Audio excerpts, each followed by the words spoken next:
basically he has an operating method that he's developed that I would say is very unusual by modern standards. I'm not aware of another current CEO who operates the way that he does, and I think probably the single biggest kind of question in all of business right now is why don't more CEOs operate the way that he does? And it's a complicated question we could talk about.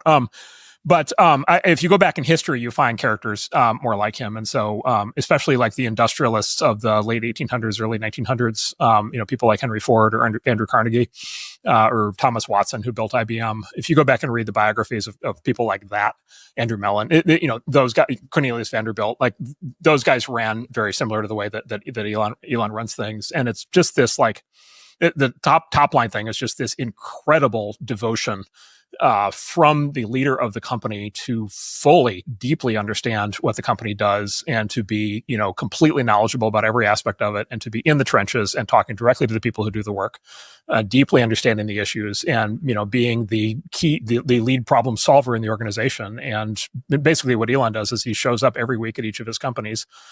He identifies the biggest problem that the company's having that week and he fixes it. Right. And then he does that every week for 52 weeks in a row. And then each of his companies has solved the 52 biggest problems that year, like in that year.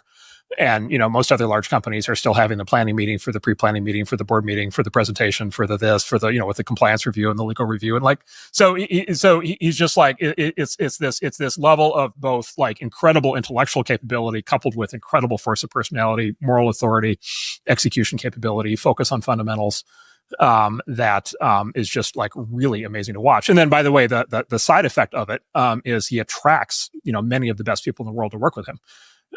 Because if you work with Elon, like the expectations are through the roof in terms of your level of performance, and he is going to know who you are, and he is going to know what you've done, and he's going to know what you've done this week, and he's going to know if you're underperforming, and he may fire you in the meeting if you're not carrying your weight. But if you are as committed to the company as he is and working hard and capable, many people who have worked for him say that they had the best experience of their lives when they were working for him. And so then there's this attraction thing, and that's why I think his companies compound the way they do.